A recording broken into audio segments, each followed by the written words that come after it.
Hey everyone, my name is Tiffany Schlane. I'm so happy to be here with all of you and to give you a little background. I run a film studio in San Francisco. I'm a writer and I founded the Webby Awards in my 20s, which honors the best of the web. And around 10 years ago, I was feeling like I was on screens too much. And I started turning off all screens one day a week for what my family and I call our technology Shabbats. And it's absolutely changed my life. And ended up writing a whole book about it called 24/6. And really, I go into like the neuroscience and the history of a day of rest. And I should also mention from a non-religious perspective, because I love being a Jew. I love the rituals. I love the ideas. But I really come at it really from the philosophy, and I go into the science on the why that's good for your brain to turn off screens one day a week. And I'll tell you just like a couple things from it that might entice you to try it, because literally it's the best thing I've ever done in my life.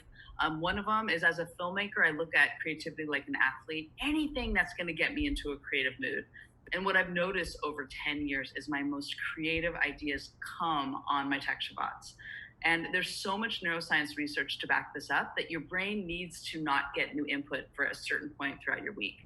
So it's something called the default mode network, where your mind is like really processing everything that's already in there, and that's when creativity happens. So we spend so much of our time on screens and looking at notifications and listening to podcasts, and it's really good to have a day where you don't get any new input and let your mind make unusual connections with what's already in there. So that's one reason, creativity. Secondly, is I feel so much more productive on the next day. It like resets and recharges me for the whole week. And then the last one, which is so important right now, is just my sense of mental health and well-being.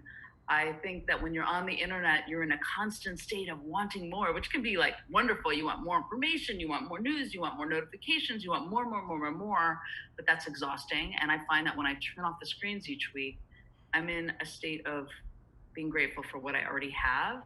And it's such a mind shift. And it really kind of calms me, and it really just helps my mental well-being. And I think during the pandemic, when we're all on screens even more, it's such a good tool and strategy for living a good life. And it's drawn from the ancestors of our people, just thousands of years. This ritual of a day of rest is really important. And I'm just kind of updating it for today's time. And I know a lot of people think that Shabbat is like a nice meal with lighting the candles and a hollow and social, and it's all of those things. But to me, that's like the entrance to the full day of rest. And there's a lot of wisdom in that concept of a full day off each week. So one of the things I do to start off my tech Shabbats is I make challah. And I've been doing that every morning with not every morning, every Friday morning with my daughters for, 10 years. And during the pandemic, my 17-year-old daughter, Odessa, was like, well, let's just do it on Zoom and see who comes. And basically, it's been very exciting. It's turned into this whole thing. We call it the Zoom Holiday. We get hundreds of people from all over the world, from the Hollow Prince from Berlin, and we invite artists and scientists, and we have people from all over the country, all different ages, teenagers, college students, grandmothers. It's amazing, and it's been such a fulfilling ritual. And so we did one especially for you because it's the high holidays, and I wanted to do a special guest, Jay Cohen, who's like Instagram celeb and super fun. He's got a new cookbook coming out called Jewish, and I wanted him to teach us all how to do a round challah for Rosh Hashanah. So here's Jake. Jake has been a guest before. He's an amazing everything, and you should follow him on Instagram because he does these great videos to teach us all how to cook. But really, the title of your upcoming cookbook is so much what we're talking about, right? Yes. So tell us the title and why and your philosophy about all of this. So my first cookbook is called Jewish, and the whole concept around really how I came to pitch this book and write it was around this concept that my husband and I were trying to figure out what our Jewish narrative would be as a queer couple in New York. And we started playing around with going to synagogues and even trying like CBST, which is the queer congregation. And all of these communities were wonderful, but they didn't align with us because like, it's just not what we were looking for. And we ended up finding community through Shabbat, and that concept of Shabbat as this vessel for Jewish ritual that is, it's more than just tradition, it's self-care. It's something that's so important at the end of the week. And it's how we built friends. It's how I built an ability to kind of really dive into Jewish foods that came from my family, from his family. He's Iraqi Persian Jewish, so it's been this wonderful way for me to explore my Jewish identity and express it as a culinary Jew and be the first in this space that's truly like not a kosher cookbook. It's not a kosher cookbook. I mix milk and meat. I eat bacon. Like all of these things that are so taboo in the Jewish space, but still are so inherently Jewish. I love that. So pretend we're like at a cooking show. He already has his dough is already risen. So last time I was on, we did a sixth grade, which is my favorite, very classic, very, I don't know, just like perfect Shabbos challah is a sixth grade. That being said, a round challah is one of the easiest challahs to do. It's one of my favorites. Obviously, I'm sure any of the rabbis could chime into the more spiritual reason for the round challah, but typically it's very common in pretty much every culture to have foods around the new year that represent life. It's like the circular nature of life, another trip around the sun. It's another reason in like Persian Jewish culture, they have asher eshte, which is a noodle soup, long noodles for longevity, all of these things. They're so beautiful. So that's as far as I know why you do a round I like challah. that, Rabbi Jake. That's good. That's good. I mean, yeah, it's not ordained yet, but when it comes to the challah, really, it's very similar if you've ever made a pie. If you've ever done a lattice, like a lattice pie, it's very much like that, just a little bit different, and now I'm going to show you. So let me push it down. There we go. Beautiful. How is that? Now we see everything. Gorgeous.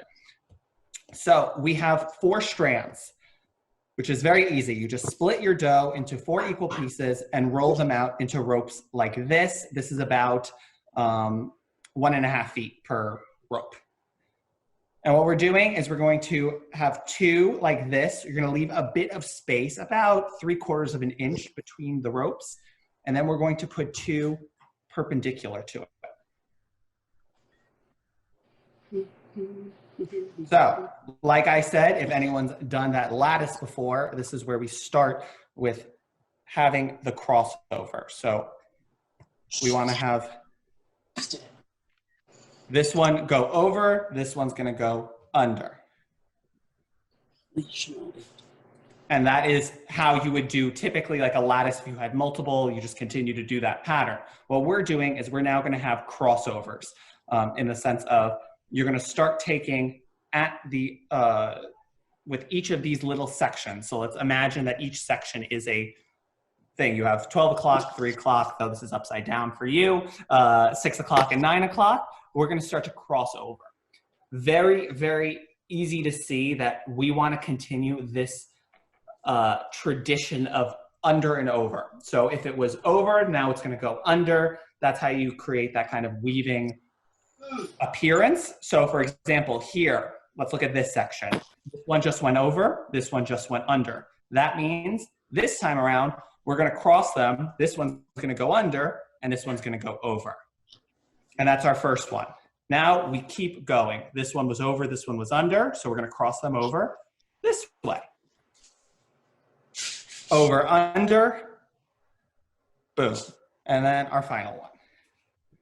And that is our first round for the round challah. Now what we're going to do is continue this exact same thing, but with these new sections. So the first sections were 12, 3, 6, 9. The second sections, let's say, are 2, 4, whatever, 7, 11. I'm obviously never read a clock before, but we're going to now start to cross over again. So let's start with this section. This one went under, this one went over. So we're going to alternate. This one now goes under and the other one goes over. Now with this one, boom, boom. And you want to leave a little breathing room. Do you remember that there was that hole in the center? As you braid it, it's going to start to tighten, and you want to make sure there's breathing room. If you have it super tight in the beginning, it's going to get all squished up. So give yourself space, because this whole dough is going to proof.